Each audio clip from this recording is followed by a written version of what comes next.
Let's move on then to the big event. That's the RBI credit policy. In just about an hour, we'll know whether the RBI governor will stay on hold or whether he'll surprise the street once again with a rate cut. Sajjid Chinoy of JPMorgan now joins in. Hi Sajjid, good morning, and thanks as always for joining in.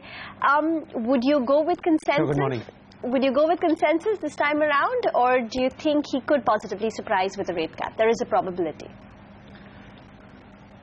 There's always a probability given the rapidness with which inflation has fallen. But, I think the RBI has been very deliberate in its guidance so far over the last year and been very true to its guidance.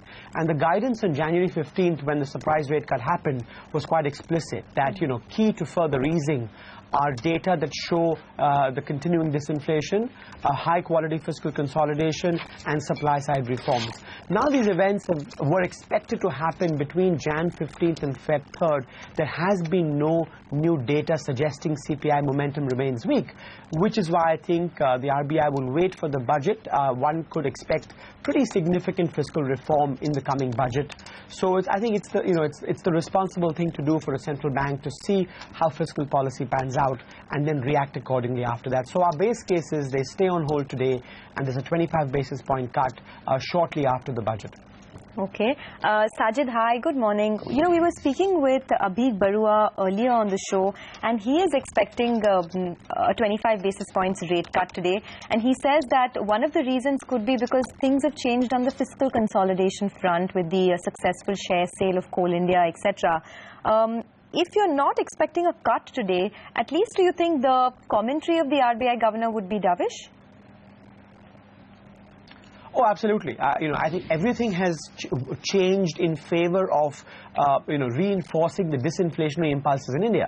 And I think this year's fisc is very much baked in the cake. It was the reason the RBI cut on January 15th. They made mention in their statement that there was much greater conviction that the government would meet its 4.1% target. But I think when the governor spoke about future rate cuts, he was referring to fiscal policy for the future. This year's is now done and dusted. The question is what happens in the budget, what happens to expenditure targets, revenue targets, fiscal targets. I think that's what the RBI would like to wait and assess before deciding the future course of monetary policy.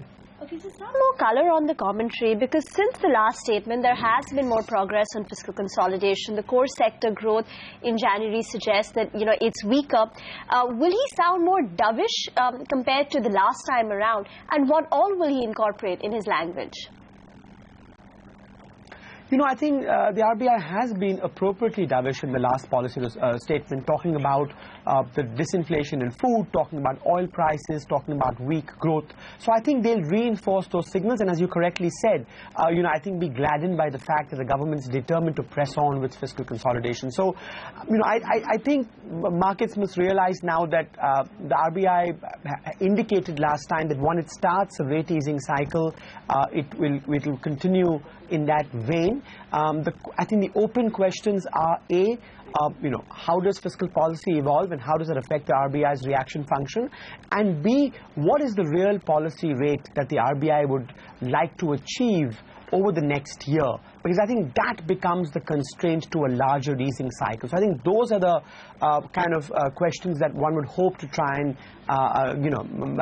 get an answer to in the coming policy statement.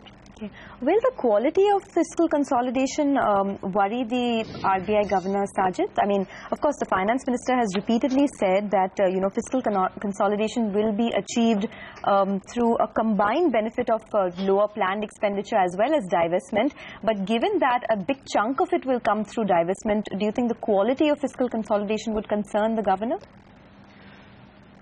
I think it's very hard to hold authorities to account for this fiscal year. I mean, nobody thought oil prices would collapse because, or the disinflation would happen so rapidly, because what that's done is it's robbed the government of the inflation tax.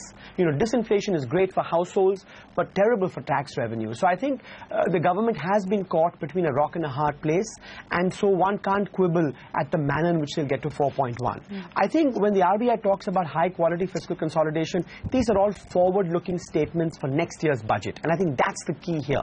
That is there a way for the government to increase public investment on its budget and at the same time proceed down the path of fiscal consolidation? I think there is. I think the fact that oil is at $50 a barrel opens up about 0.7% of GDP on the government's balance sheet, both through higher excise duties and lower oil subsidies.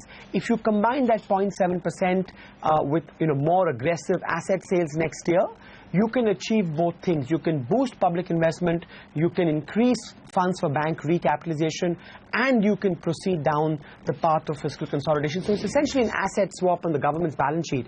And I think those are the kind of things the RBI would look for, that you want fiscal consolidation, but not at the expense of infrastructure asset creation, for example.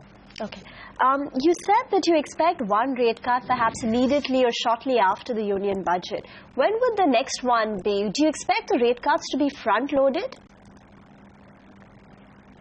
I think the RBI will worry about growth, notwithstanding the GDP revisions for the last 2 years. And I think, the January 15th cut showed that they want to be nimble, that they don't want to, unnecessarily drag this out. If they believe inflation is going to remain below 6% and growth impulses are weak, they'd like to act sooner than later.